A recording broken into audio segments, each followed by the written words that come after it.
Today we will talk about a new method to solve linear programming problems. This method is called the Simplex method. So this method is a little bit considered as a high level of complexity in terms of solving linear problems, but it's designed for two things. Firstly, to solve complicated linear programming problems, and secondly, giving you as a user the option to automate the process, to be able to use a computer or a calculator in order to find your solution in no time. Today we will find and discuss together the easiest and simplest way to solve using the Simplex method. Let's have a maximization problem. So we have a problem saying maximize the z to equal 3x1 plus x2, and that's our objective function, as you know from the previous lectures. Then we have our constraints. First constraint says 2x1 plus x2 should be less or equal to 8. Second constraint say 2x1 plus 3x2 should be less or equal to 12. Now we have here our constraints, and we have here our objective function. As we mentioned, you're gonna standardize the form of the problem. For the Simplex method, there is a standardized form that you should follow in order to solve the problem as easy as possible. First, what we're gonna do, we're gonna add dummy variables. So let's take the process without thinking a lot about the logic behind it to be able to solve it as simple as possible. What you do, let's take constraint number 1, 2x1 plus x2 plus a variable called s1 equals to the right hand side of that constraint, which is 8. Secondly, we take the second constraint. Second constraint say 2x1 plus 3x2, and we add a dummy variable as well. We call it s2. This will equal the right hand side of that constraint, which is 12. Then we take the z, the maximization of z, and the whole equation of the objective function to equal to 0. That means we will move x1 and x2 to the left hand side of the equation while taking care of the signals. So z minus 3x1 minus x2 equal to 0. So this is the Simplex method standard form. So this is the standard form that we're looking for. After this, what we're gonna do, we're gonna create a matrix that represent all the variables and the constants and coefficients of those variables, and being able to follow the process to solve the problem. Okay, let's create a process out of the standardized form. Give it a left bracket for the matrix. We have here x1 coefficients will be here, and x2 coefficients will be here. Then we will have the coefficients of s1 and s2 and the values of z, and the right hand side of the equations bi, like let's say b1, which is 8, b2, which is 12, etc. Then we will close the matrix bracket. Start with x1. What's the first variable for x1? That's 2. And for the second constraint, x1 variable is 2 as well. And for the third constraint, which is the z, let's split it with a dotted line in here just to differentiate between the z equation and the constraints. So we have -3 here. So far, that's a straightforward process. For x2, first variable is 1, second variable is 3, and third variable is -1. S1 for the first constraint, the coefficient is 1. For the second constraint is 0. For the z equation is 0. S2 for the first constraint is 0. For the second constraint is 1. And for the z equation it's 0. Z value, it's 0 for constraint 1, 0 for constraint 2, and 1 for the z constraint. Bi, which is the right hand side of the equation for the constraint 1, equals to 8. For constraint 2 equals to 12. For constraint 3 equals to 0. And here we call this line S1, and this line we call it S2, and this is called the Z line. Let's change the color in here.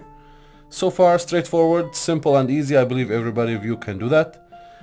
Now start the challenge.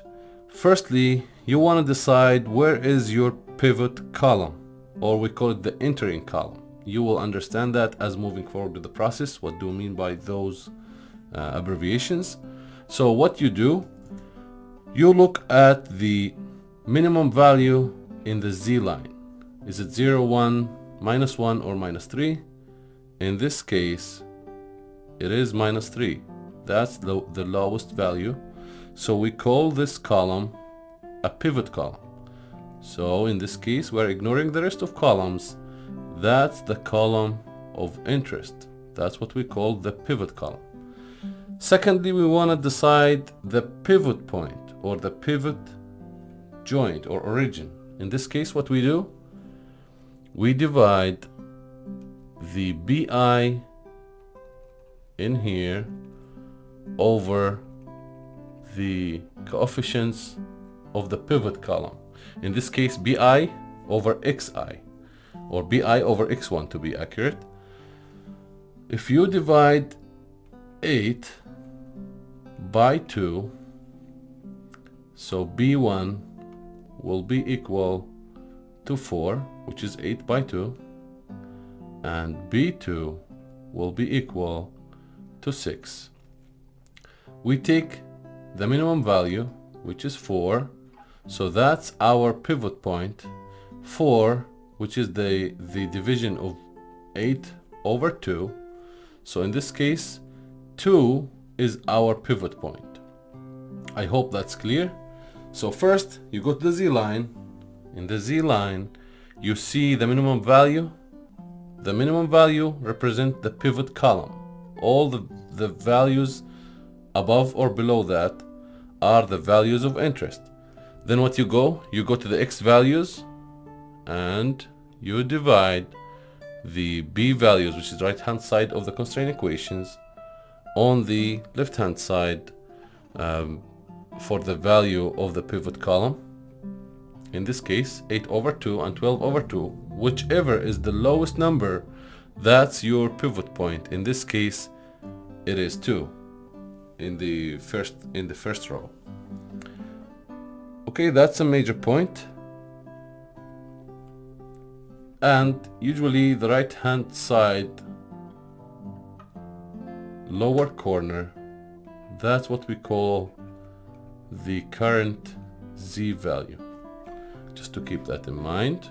Now we will try to make the pivot point, which was 2. We are trying to make the pivot point to equal to 1. How are we gonna do that? We do something called row echelon form processes, or reduced row echelon form.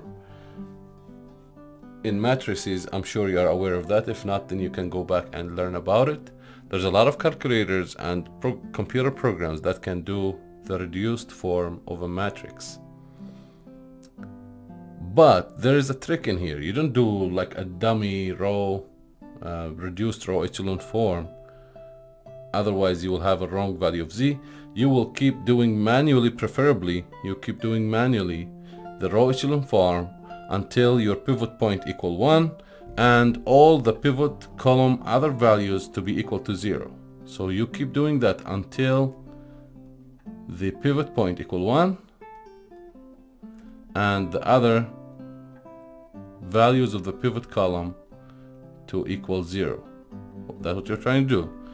So in this case, what we're gonna do, we're gonna multiply half by row number 1, which is right here. Why? We want this value to equal to 1, so you multiply it by half. And you put the resulted values in the same row. You will have 1 half, another half for S1, and 0, 0. And for the B you will have 4. And you will have second rows, third rows, they are the same. 0, 1, 0, 12. Third row is the same. So we're still in the matrix in here. -3, -1, 0, 0, 1, and 0. Then we close the matrix. That's the first row reduction that we did in order to achieve the first goal, which making the pivot point to equal to 1.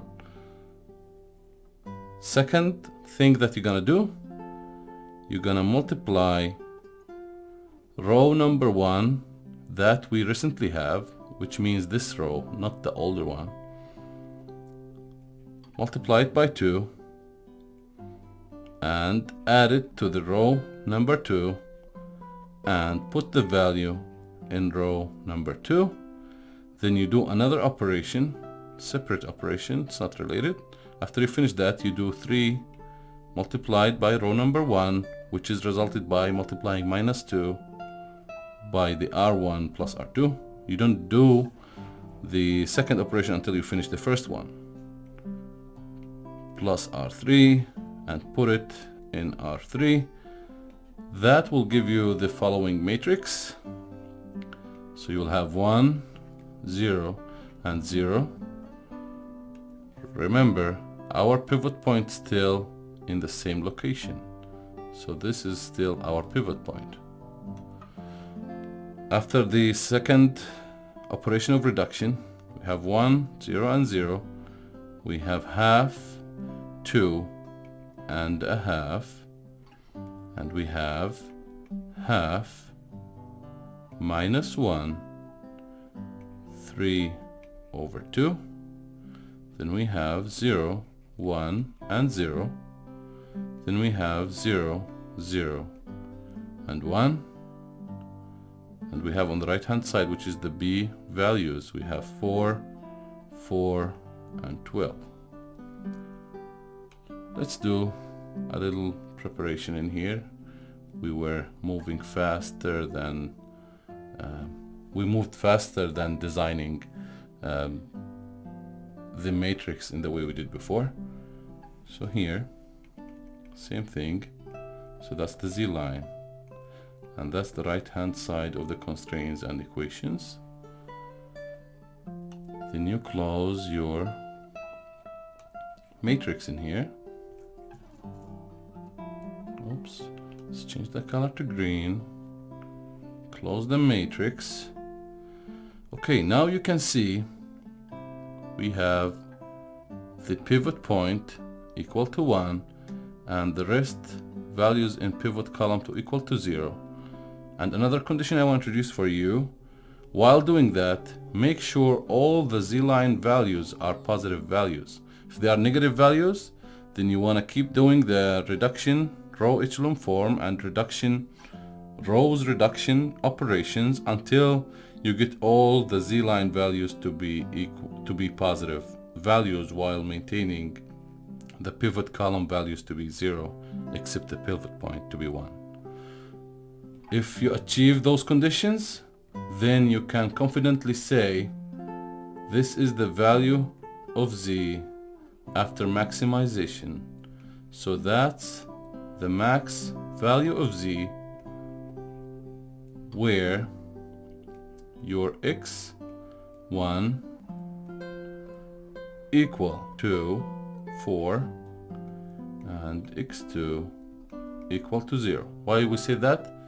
Because remember we said here that represent S1, but after we finish that operation and decided the pivot point, S1 is replaced by x1, then we have S2 here, so there's no x2 values. So you can see here x1 and S2, and we get rid of S1 by the way. So x1 value is 4, x2 there's no value, it's 0, and maximized value of z equal 12. If you want a proof for that, remember we had the equation saying maximize z where 3x1 plus x2. In this case, this equal 3 multiplied by x1, which is 4, plus x2, which is 0, and that give you a value of 12. So the maximized value of z is 12. In this case, you solved the linear programming problem using a simplex form or the simplex method that can be easily automated through computer softwares or using calculators.